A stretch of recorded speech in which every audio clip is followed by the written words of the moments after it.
the different colors of dress. He's said they've been in Rishikesh for several days and at lots of ashrams and have seen lots of people in white, in yellow, in saffron, and what does it all mean?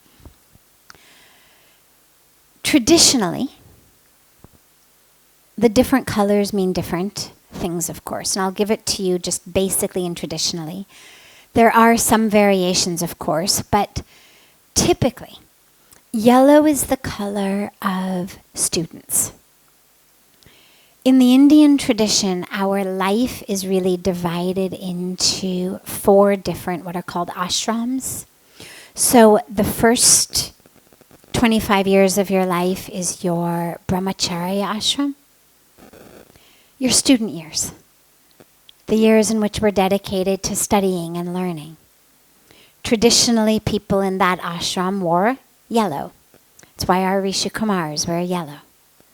Now, brahmacharya also refers to our vows of celibacy, of sexual restraint, depending on the context in which the word is used.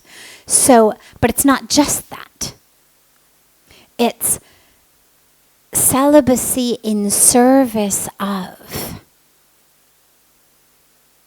my studies, in learning about God, Brahma, right? That's what the study is, the nature of the universe. It's not just math and science and, reading, writing, and arithmetic. It's the study of life. And if my mind is all worked up in, possessions and shopping and making money and having sex, I'm not going to be very good at focusing on the studies that I need to study. So that's where the yellow typically comes in. Now, white also is the color of brahmacharya, but typically, again, just typically, that tends to be much more when people have actually taken official vows of brahmacharya, an initiation process, rather than just because they're young and studying. And so it's vows that are similar to sannyas, vows of celibacy, vows of renunciation. But the white is much more a conscious decision that can be taken at any point of one's life, rather than the yellow that tends to be, okay, I'm here in the Gurukul, and chances are when I get out, I'm going to have a job and get married and do all those things. But right now, I'm focused on my studies. That being said, there are plenty of people who wear white and yellow who may not necessarily have taken those vows. Priests, for example, will frequently wear white and yellow. And priests are frequently householders. They're frequently married. So it doesn't insist upon just to wear the clothes. But if you've taken the vow of brahmacharya, if you've gone through for example, very frequently and traditionally, one will go through an initiation into brahmacharya first, and then an initiation into sannyas. So very frequently you will wear white first, and then saffron. But even in white, it's an official vow, it's an official having been ordained into that. It's a ritual, a ceremony that is done by the guru. And those vows, of course, are pakka. They're definite. It's not you take the vow of brahmacharya and then go out and get married. The vows are very much like the vows of sannyas, just not necessarily always forever. Again, that being said, there are certain lineages, before I get to sannyas, there are certain lineages in which they stay brahmachari forever. There are certain spiritual traditions in which their highest leaders are in white. And instead of being called Swami so-and-so, or Sadhvi so-and-so, or Swamini so-and-so, or, Mahant so-and-so, they're going to be called Brahmacharya so-and-so. Brahmachari so-and-so. Or Brahmacharini so-and-so if it's a woman. And that's the highest. They don't go into saffron. So there are lineages that are just pure white brahmachari lineages. And again, those are official vows, official being ordained. In those cases, it's forever. But yes, they're the same very strict vows of celibacy, of non-ownership, of serving God. The sannyas, the saffron, is, you could see it as sort of the final vow, the final level of being ordained. Although again, as I said, there are lineages that white is the final. In North India, the final tends to be orange. Sannyas tends to be the highest. In South India, in many, many, many places, white is the highest. They don't go into the sannyasi lineage. So if you go to South India, you won't see nearly as many saffron-clad people as you do in, Haridwar, Rishikesh, UP, Varanasi, these sorts of North Indian states. But so the saffron is the vow of renunciation. And the color white obviously symbolizes purity.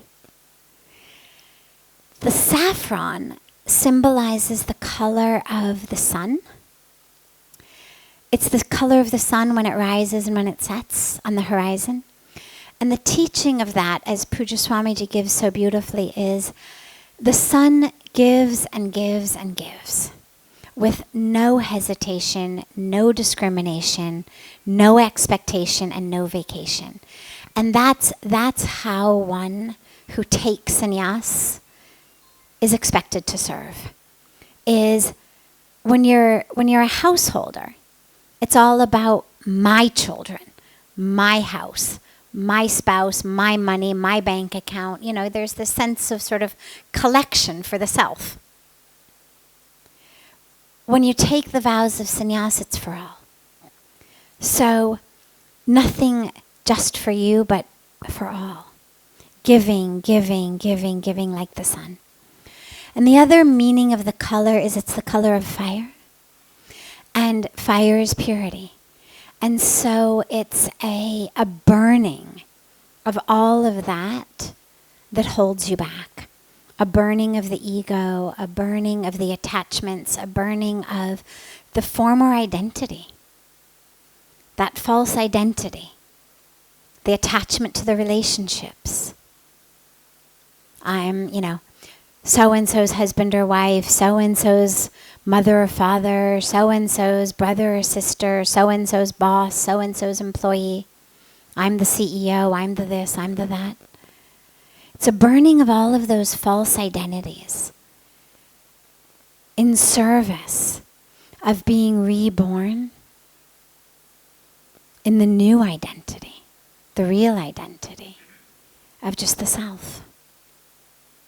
And so that's what the color literally means. And again, there's plenty of people who may just walk out and buy themselves white clothes or yellow clothes or orange clothes, because even if they haven't necessarily been officially ordained or initiated, they like the idea. And, nothing wrong with that. There is something very, very important and traditional and sacred about the official lineages, which is where the colors come from. So that you could know, okay, this person has taken these vows, this person has dedicated themselves. And our clothes make a big difference.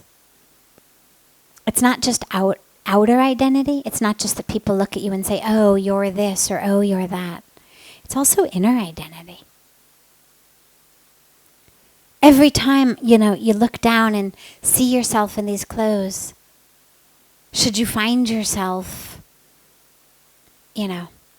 gossiping or, doing something else or thinking negatively or, longing for something or pushing something away in your mind or whatever it may be that isn't of the highest spiritual quality.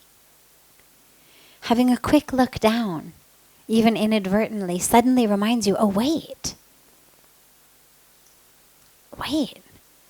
I've been initiated into this sacred order.